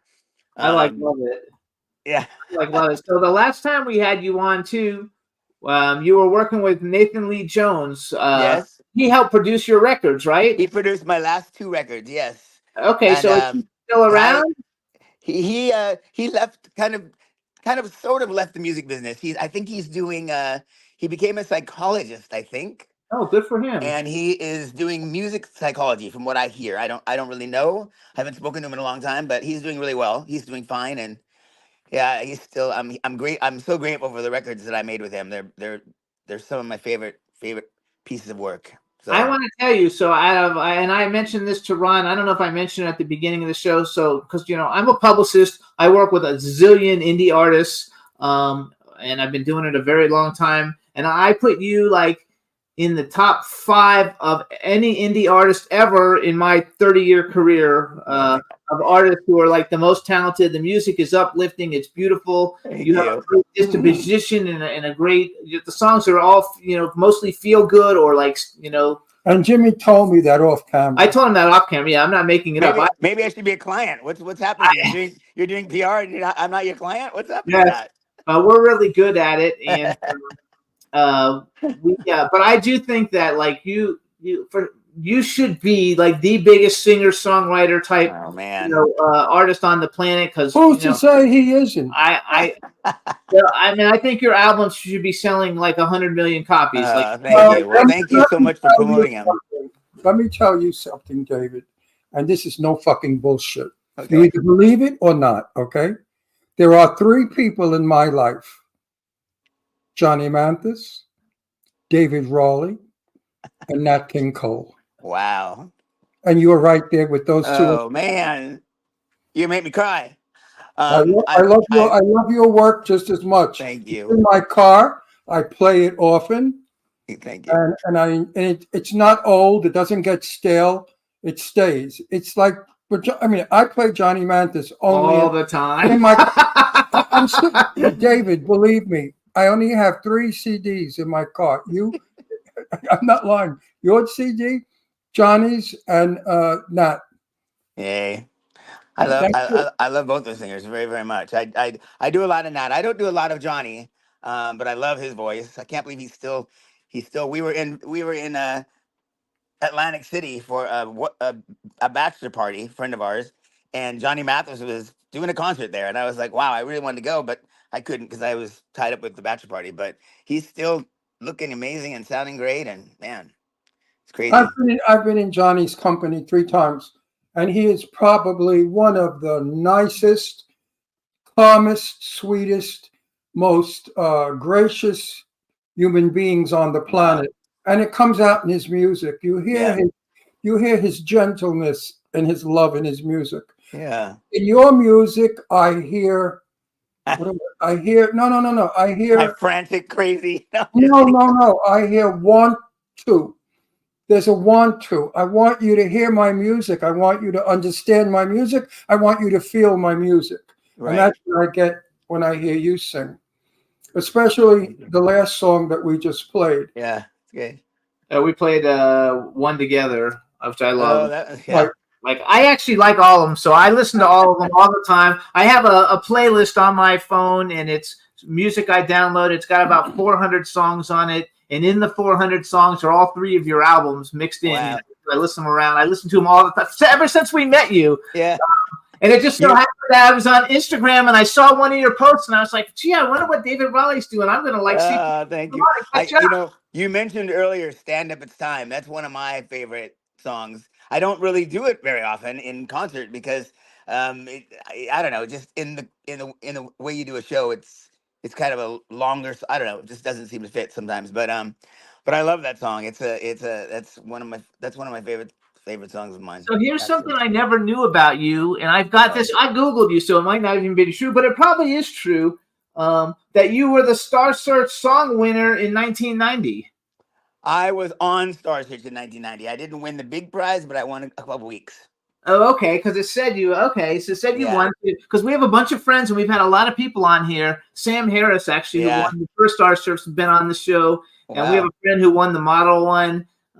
What's her name again? Ron Moss's wife, Devin DeVasquez. Okay. She was the supermodel one. And I also said you toured with Amy Grant, which I know she does music, but I love Amy Grant. I do. I was very young at the time. I did a gospel album when I was 19 years old, and I toured with Amy Grant, and she actually had an opening act called the Archers. And they were a great big contemporary Christian group. And I was their opening act on their tour. And they brought me along on the Amy Grant tour because they were her opening act. So I got to open for them and then her. Yeah, that's how I got on that tour. When I was younger, it was a lot of, because my sister is very religious. And so whenever I was with her, we only listened to Amy Grant and oh shit, I had his name and now I just forgot. The guy, Michael W. Smith. Oh yeah, he's great too. Great, and he's does the piano and everything too, which is very good. So let's brag about you a little bit. First of all, you guys, you can follow David. He's on Instagram. It's at David Raleigh. His website is davidraleigh.com. He's born in from Rochester, New York. He's based in New York City. I wrote down that you're the host of Music Scene on Destination Network. What's that? It's a travel network that's across the South. It's New Orleans, Key West, Myrtle Beach, and I do a little travel show. I go to the spaces. I go to restaurants and bars that advertise on their channel network, their travel network, and I interview the musicians that play in those bars and restaurants, and then they air it on their shows. You know, when you go into a hotel and you turn on the TV and there's a thing to tell, it's that kind of a channel, and it runs all across the South, kind of South, I guess Southwest. Is that Southwest? Southeast? I don't know. I'm so bad at geography. Southeast. And, Not good either. That's Southeast.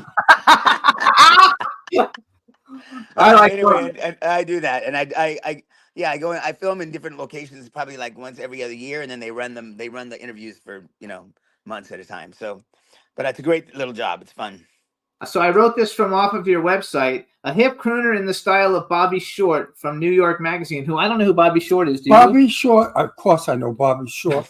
who doesn't know? Who didn't know him? Oh, you not know Bobby Short? He Short? played at the Carlisle Hotel. He was the piano player there for 100 years.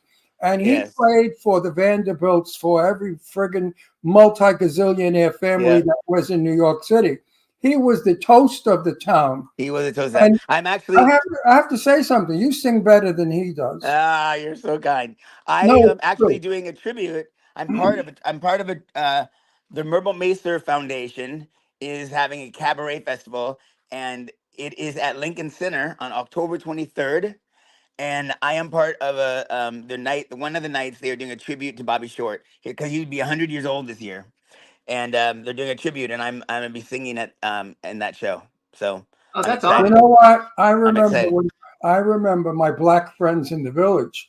They did not like Bobby Short. Yeah, at the time it was trying to be too white because he enunciated everything like he was a white man, and he was black, but he refused to admit that he was black because he was kind of beige, right? Like a little beigey. I guess.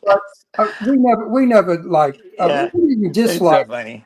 But politically, the turmoil of his generation, I'm sure he had a lot. He was trying to overcome a lot of stuff. Stay into the crowd he was in without causing any trouble. I don't. Must have been difficult. It was a difficult time. Yeah. But you know what? Johnny Mathis came along, very black, and everybody loved him. Yeah. And it was wonderful what Johnny did. So Bobby Short, he could have come across a little black, so everybody could love him too. You know what I mean? I don't care for gay people who impersonate straight people. Right. You know what I mean? If you want to come out, it's your business. If you don't want to come out, okay. But don't come out don't go on the air like you're a butch straight guy, when in fact you're a bottom queen. I mean, it's one thing I'm happy about being out, so I don't have to pretend. Yeah. That's one of the great things. And Johnny is out, and I love the fact that Johnny came out. Yeah. He made it good for the macho black man, who said gay people are only white people. Wait, so do you like Johnny Mathis? Do you like Johnny Mathis? I love Johnny Mathis. Everybody loves Johnny Mathis. Are you crazy? I do a lot of Johnny Mathis songs. Well, not a lot. I do Misty. I do. I don't do Chances Are anymore. I used to, but I don't anymore. What other songs do you have? Everything he does is wonderful. Yeah, he's amazing. So then I also wrote down from Time Out Magazine, the Nat King Cole for a New Generation, which actually Ron compared you to Nat King Cole. So that works out really good. You know what? Wait, let me explain. He has the velvet. We used to call there was a singer years ago in the 40s, Mel Torme. Right. And he called Mel Torme the Velvet Fog. Wow, amazing voice. Now, David has a fog voice, Johnny has a fog voice, and so does Nat. They all sang with that softness, that relaxed feeling. They all have that wonderful machinery inside of them that makes music. They don't force it. A lot of Frank Sinatra, who everybody loves, and I thought was a good singer, he always looked like he was working hard, you know what I mean, to get it out there. I saw you dancing in front of the Bethesda Fountain, and it's like, you know what I mean. You flow. You don't You don't move. You flow. And Johnny flows, and Nat flowed. You all have that same sort of voice. It's a beautiful voice. Thank you. I don't say that about many people, Dave, because I hate rap. I will not listen to rap shit. I hate it. I think it's stupid and disgusting and ignorant and it's not music. It's a bunch of nobodies talking.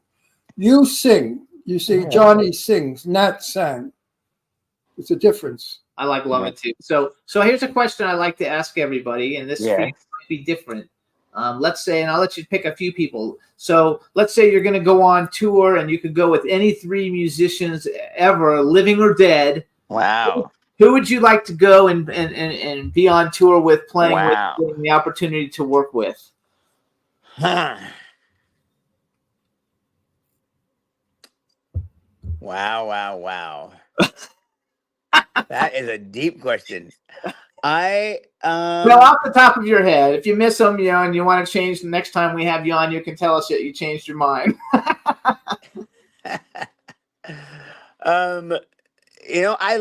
I like singers, but I also like bands. Okay, it could be a band. So I would, my favorite bands when I was growing up. Well, I don't know. I mean, that's a hard question. I can't answer that. So who's one of your favorite bands growing up? Chicago. Oh, we've had them on the show. Okay. Chicago, I love. Journey, I loved.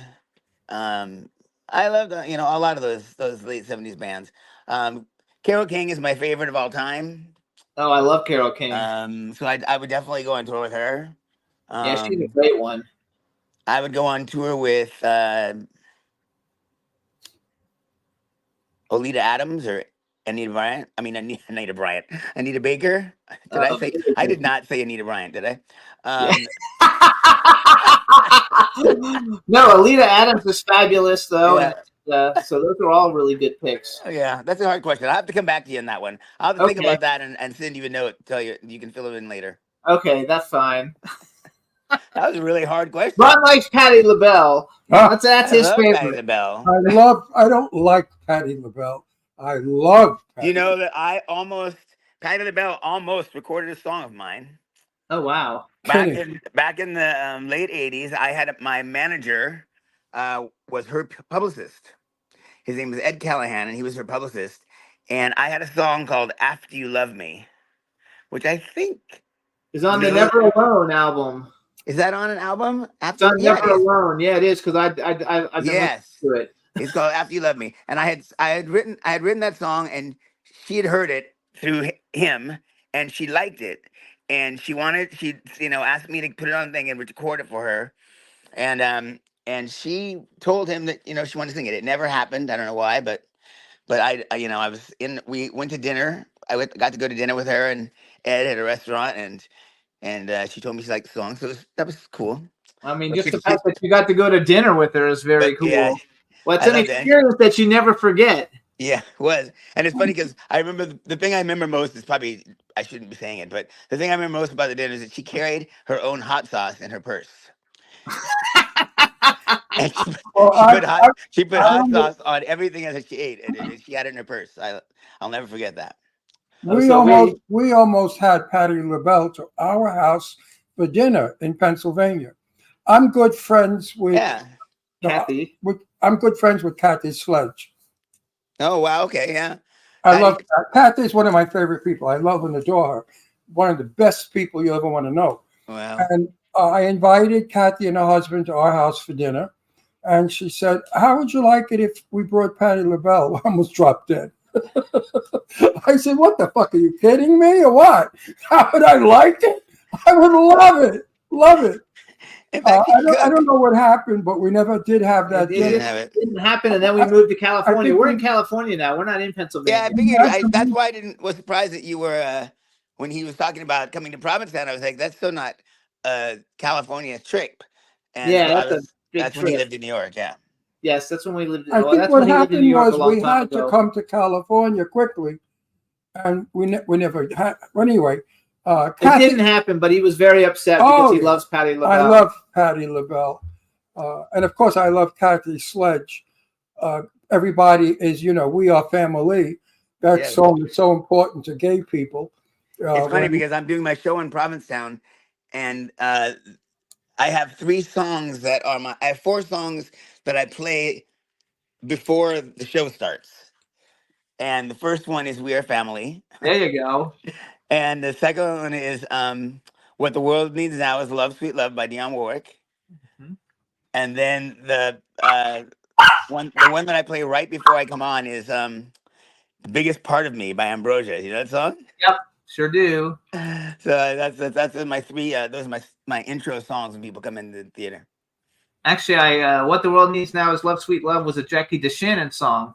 Oh wow! And Jackie DeShannon is one of my clients. And it was written. It was written by Burt Bacharach. Yeah, it's amazing. Oh, it's Burt Bacharach's song, sung by those other 2 girls. Yeah, it's true. But so let's plug it. Oh, we are family. He got so excited when he met her. Well, only because we needed a song while the AIDS crisis was so terrible. Right. And the gay community adopted that song, "We Are Family." And I know, because of my shows that I was in, I was in these big production shows, and we always started off with "We Are Family" to let all the gay community know that we are bonded together and we are all going to fight this thing and we're going to win. So it was inspirational. I was at a television premiere thing, and listen, I knew Betty Davis. I met Katharine Hepburn. I met all those big stars. I didn't give a shit. They were nice. I liked them. And Jimmy knows that. Now, I'm in the room, a crowd of people, and I meet Kathy Sledge. Well, I don't know what happened, but I got so excited. He went nuts. I was 50 yards away, and I could hear him screaming how excited he was. Jimmy, come here. I had to go meet her. And wait, I think Kathy was afraid of me. She thought this guy is crazy. He's jumping up and down. He's going to attack me. And she was like backing off. I said, "Oh, I love you. I can't stand it." I said, "Kathy, I love you. I love you." And finally, when I calmed down, I explained to her why. And she was crying. She had tears in her eyes. She said, "That is so sweet." Yes, I think that is so sweet. Actually, Kathy, your song means so much to us. She was our first guest when we went from just audio to audio and video. And I love her sister is wonderful. Her family, I love the whole Sledge family. So wait, we have 3 minutes, and I want to plug David's show. All right, you guys. So David's show is called Raleigh at the Red Room. Love Abounds in Provincetown. It's August 19th, August 26th, and September 2nd. It's 8:30. These are all Monday nights. It's an unforgettable evening as Raleigh fills the Provincetown air with love through songs, stories, and the magic of the piano. Yay. And where do they go to get? Do they need to buy tickets online, or they can just show up and buy tickets? Redroom.club. Redroom.club, everybody, where you can go and get him. And Red Room, I'm going to write that down. Redroom.club, so you guys can get it. Also, you guys, he's got. Do you have any new albums that are going to come out anytime soon that we should know about? I'm working on an album right now. It started as a Christmas album. I don't know what's going to end up being a Christmas album or not, but I am working on. I'm working on a new recording right now. Yes, but I don't know. I can't say when it's going to happen. Okay, I wanted it to come out this year, but now I don't know. It's not. I don't think it's going to make it by Christmas, but. Okay, we just want to know that you have new music coming. So you guys can get his albums, The Equation of Love, Never Alone, and Beginning Again. They're all on Apple iTunes, so you can get them on iTunes. Do you actually sell hard copies off of your website? Yes, I do. I mean, you can get those. I don't have a lot left, but yes, you can get those. Do people still want them? I mean, I make some more. I think some people do. Like, I actually like having them, but I don't have a place to listen to them. I have got to say something. Yes. In my travels, I snoop around with the young people. I do. I'm finding out. Excuse me. I'm finding out they're starting to like what they call the old music. They're starting to like people who can sing. They're starting to hear the difference, and they're enjoying it. You're going to have an all-new young audience. Yeah, hopefully you're going to have a good young audience. Because the young people are starting to understand the beauty of being able to sing. And it's not all auto-tuned. As you saw just by having you play on the show sporadically, spontaneously. I love when these singers have a hit song and it sounds like they're on Mars. With that Martian voice. I say, Jimmy, what the fuck is that? They're not talented. Why are they making money? Anybody could go on with that. Anyway, you guys follow David on Instagram. It's Thank at you guys David so Marley, much. DavidMarley.com. Good luck with your show. Thank you. Congratulations. I'm You guys so should glad fly you're out for it. doing You guys well. should come out. You guys should come out for the show. We can't right now. We're shooting a movie. Actually, we're leaving it right now. The show's over here to go to Nevada because he's in a movie. Oh, that's awesome. So we're leaving. But thank you so much. We'll stay in touch with you. And when you have new music, please let me know. I'm a big fan. Love it. Thank you so much. This is for you, Dave. Thank you. Thank you so much. All right, everybody. We're off to Nevada for Clown Motel 3 Ways to Hell. We'll see you guys next week. Thanks, chat room, for participating so mumuch in the show today. I know you guys all enjoyed it because you're all saying so. So thank you so much, and we'll see you guys next week. Have a great weekend. Bye-bye. Can try not to be so wrong. Yeah, we in the mix. Yeah, we in the mix. It's another episode. Here we go. The Jimmy Star Show with Ron Russell. Interviewing the hottest, newest, and truest of today's celebrities. Make sure to subscribe so you can get notified weekly. Jimmy Star, he's the king of cool. Ron Russell, he's a gorgeous dude. Chat room is live and you would be a fool not to vibe with us at the Jimmy Star Show with Ron Russell. So come watch it live on W4CY Radio. Miss some past episodes? Download on iTunes. The Jimmy Star Show with Ron Russell. It's the Jimmy Star Show with Ron Russell.